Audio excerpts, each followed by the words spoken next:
जय जय शिवधारा, जय जय शिवधारा। इंसान को सोशल एनिमल, सामाजिक प्राणी कहा गया है। इसका अर्थ हम लोग ये मान सकते हैं कि इंसान कभी भी अकेला नहीं जी सकता, लेकिन मंच तो पूरा का पूरा निर्भर ही है और ऐसा कोई स्ट्रक्चर डिजाइन्ड पहले से है कि हमें चलना भी सिखाया जाता है, खाना भी सिखाया जाता है, बोलना भी सिखाया जाता है, कैसे लिखते हैं ये भी सिखाया जाता है। फिर रोटी बनाना स्त्री शरीर को विशेष रूप में, पुरुषों को जो जो काम करने हैं, फिर गाड़ी चलाना हो, फिर पढ़ाई का क्षेत्र हो, स्टडी का क्षेत्र हो।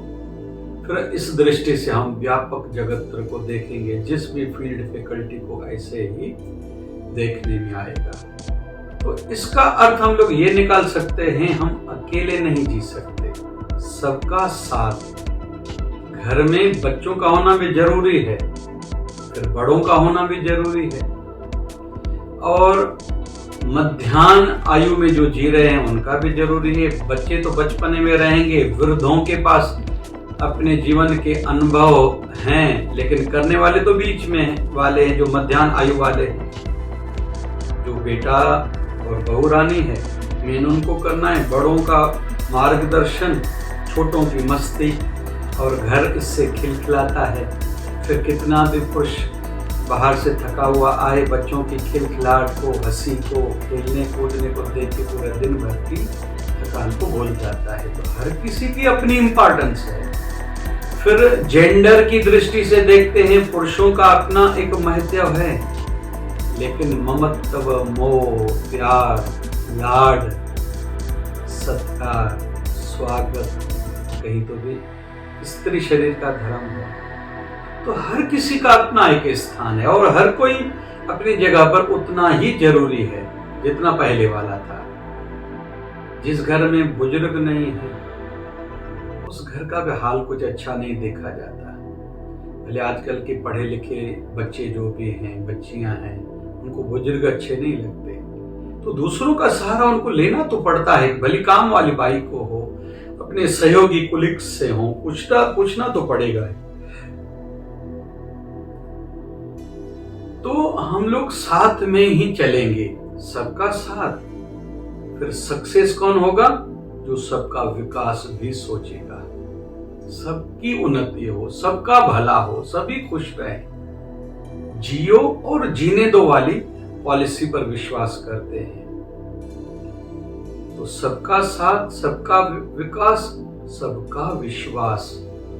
हमें सबका विश्वास जीतना पड़ेगा, तभी हमारे जीवन में खुशियां सदा के लिए रह सकती हैं, सेटिस्फिकेशन जीवन में आ सकती है। क्योंकि जिसने भी विश्वास नहीं जीता, मतलब कहीं तो भी उनके काम में या काम करने के तरीके में या उसके पीछे उसकी भावना में कुछ फर्क है। तीन बातें, या तो काम ठीक नहीं है, या तो काम करने का तरीका ठीक नहीं है, या तो काम करने के पीछे इंटेंशन, नीयत, भावना उसकी ठीक नहीं है। क्योंकि भगवान सबके अंदर है, सबको समझता है। पाप करने वाले को ऐसे लगता है कि दूसरों को नहीं समझ रहा, लेकिन ऐसा है नहीं। हर दुकानदार ग्राहक की एंट्री से समझ जाता है, ये ग्राहक केवल लेगा या केवल पूछेगा या पूछ के लेगा। उस दुकानदार चाल ढाल से समझ जाता है। वैसे ही हम जब किसी देवालय में, शिवालय में जाते हैं, तो अंदर बैठा भगवान मेरे शिव, माँ दुर्गा भगवान, मेरे राम जी, मेरे कृष्ण जी, मेरे गणेश जी, समझ जाते हैं ये किस भाव से आया है। आशीर्वाद प्राप्ति करने आया है, या केवल फॉर्मेलिटी करने आया है, या कुछ यहाँ करके सेवा, दान, प्रणाम, दो प्यार के पुष्प भेंट रख के यहाँ से कुछ लेने के लिए भी आया है। वो प्रभु जानता है, हमारे गुरुदेव को ये समझता है, ये मेरा भक्त सच्चा है, या अभी तक वैसे का वैसा कच्चा है, भगवान भी समझ जाता है। तो सबका विश्वास भी बहुत आवश्यक है, लेकिन उतना ही आवश्यक है सबका एहसास हो, फीलिंग्स हो। हर स्त्री को ये ध्यान में हो, पुरुष तनाव से ही बाहर से आएगा। और हर पुरुष, दुनिया के 80% मर्द इसलिए ठंडा खाना खाते हैं कि मेरे घर वाले, बच्चे और बुजुर्ग, मेरे घर की लेडीज गर्म भोजन खा पाए।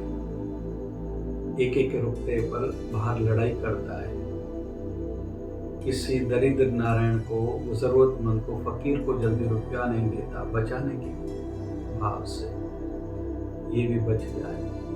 ऑटो पर नहीं जाऊं, बस में जाऊं, ट्रेन में कैसे वैसे बचाऊं, बाहर भोजन खाना है तो पैसे कैसे बचाऊं, ये स्त्री को ध्यान में रखना चाहिए। फिर मर्द का भी धर्म बनता है, जिसने मेरे नाम पर जीवन कर दिया है, अपने जन्म देने वाले माँ बाप को बुला बैठी है, मैं मना करूं तो मैके तक नहीं जाती। मेरा जीवन भी उसको ही समर्पित, सरेंडर होना चाहिए। ऐसे ही घर के बुजुर्ग लोग, बच्चे पढ़ाई कर रहे हैं, एग्जाम के दिन है, थोड़ी थोड़ी बात पर माइंड न करें। हाँ, संस्कार जरूर है कि वो आपका कहना माने, सेवा करें, चिड़चिड़ाहट न करनी चाहिए। मुझे को ज्यादा रोक टोक नहीं करनी। और यह भी याद रहे, आजकल के बच्चे कच्चे, छोटे, कमजोर हैं, पहले वाले देसी घी वाले नहीं। तो ज्यादा रोक टोक अच्छी नहीं, चिड़चिड़ापन भी नहीं अच्छा। और वैसे भी आयु बढ़ने के साथ खुद पर डिपेंड होते जाएं, निर्भर होते जाएं, और कम वस्तुओं पे आधार हमारा जीवन। जितना सामान कम होगा उतना जीवन आसान होगा। ये भी चाहिए, ये भी चाहिए नहीं, जो है सब बढ़िया है, शाबाशी हो लोगों की। तो बड़ों को एहसास हो, मेरी बहू रानी को काम बहुत है, आज कपड़े धोने का भी दिन था, जो भी घर के कार्य रहते हैं। वैसे ही बच्चों का धर्म बनता है, मेरे पिताजी मेहनत करते हैं, मेरे दादाजी, मेरे चाचू, मेरे मामा, मेरे बड़े भाई हमारे लिए करते हैं। हम फिजूल खर्ची न करें कि उनको हमें देने के लिए ज़्यादा टेंशन रख के मन में ज़्यादा मेहनत करनी पड़े, कमाना पड़े। हमारे घर में हमारा भी योगदान हो। घर में कोई मंगल कार्य है, आपातकाल है या सुख का समय है, मेरा उसमें योगदान क्या है, मेरी उस यज्ञ में आहुति कितनी है, यह मुझे याद रखना चाहिए। तो जो भी छोटी आयु वाले बच्चे, उनको ध्यान में रखना चाहिए। ऐसे ही पंचायतें हैं, एसोसिएशंस हैं, चाहे आध्यात्मिक संस्थान है, सब किसी को अपना योगदान ध्यान में रखना चाहिए। मेरा इसमें योगदान क्या हो, मेरे गुरु स्थान पर मेरे गुरुवर मेरे लिए अवतरित हुए हैं, मुझे संसार भव सागर से तारने के लिए, मोक्ष की राह पर आगे लेके जाने के लिए मेरे गुरुदेव ने शरीर धारण करा है। दुनिया में सबसे बड़ा दान जलदान, अन्नदान, औषधि दान, कपड़ा दान, छाता दान, जूता दान, मटका दान, फिर गौ दान, कन्यादान, भूमि दान, स्वर्ण सोना दान ही उत्तम दान माने जाते हैं। फिर अभय दान, किसी को तसल्ली देना, सांत्वना देना। लेकिन इन सब से ऊपर है नाम दान, जो गुरुवर प्रदान करते। जीवन भर की हुई कमाई थोड़े निवेदन पर, थोड़ी सेवा पर राजी होकर दे देते हैं। तो जिस गुरुदेव ने इतनी कृपा करी है, उनके चलाए हुए सेवा कार्यों में, उनके श्री दरबार में जो मेरा सच्चा घर है, जिससे मेरा ये जीवन भी बन रहा है, अंत में उनकी कृपा से अच्छा होने वाला है और परलोक भी संवरने वाला है, तो वहां मेरा योगदान क्या है। और मैं अपने स्टेटस, अपनी समझ, पढ़ाई, पद, पैसा, प्रतिष्ठा के आधार पर मेरा योगदान हो।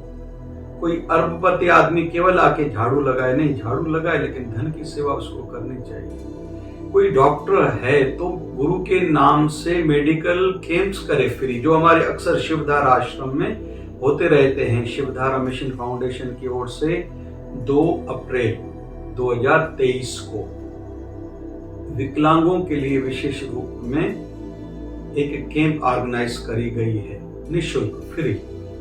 हर महीने की 20 तारीख को आंखों के निःशुल्क ऑपरेशन होते हैं 10 शिवधारा नेत्रालय में। हर 20 तारीख को अनाज, किराना, दवाइयाँ, सब्जियां वितरण होती है, क्योंकि ये 20 तारीख 1008 सदगुरु स्वामी शिव भजन जी महाराज हमारे गुरुदेव की मासिक तिथि हम लोग मनाते हैं। तो ऐसे ही एक सीए का अपना योगदान है, एक लॉयर का अपना योगदान है, एक सरकारी कर्मचारी का अपना योगदान है, छोटों का अपना योगदान है, बड़ों को अपना योगदान देना चाहिए। तो अपने दरबार में भी हम सबका पूरा योगदान हो, तभी हमारे गुरुदेव की संस्था निखरेगी और सबका ये भाव हो, जिस गुरुदेव ने इतना कुछ दिया है, कुछ हम उनकी श्री चरणों में अर्पित करना है। तो आज का हम लोग संदेश सीख रहे हैं, हम लोग सामाजिक प्राणी हैं।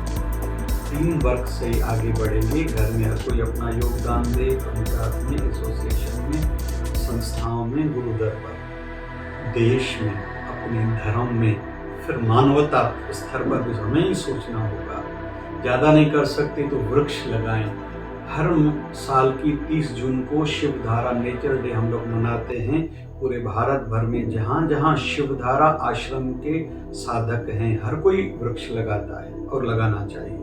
एक कम से कम पीपल का, नीम, तुलसी, आंवला और बेलपत्र, 5 वृक्ष। आशीर्वाद भी होंगी, सेवा प्रकृति की हो गई, वायु का शुद्धिकरण होगा। कोई प्रदूषित कर रहा है जंग के माध्यम से, एटम बम पता नहीं क्या क्या फोड़ के, और हम अपना योगदान देंगे। तो मानवता स्तर पर भी हमें सोचना है। इस दृष्टि से हम लोग आगे बढ़ेंगे तो हम लोग कुछ विशेष मानव बन पाएंगे और हमारा भी योगदान होगा। और ऐसी हम सबकी सोच होनी चाहिए। जय जय शिवधारा, जय जय शिवधारा।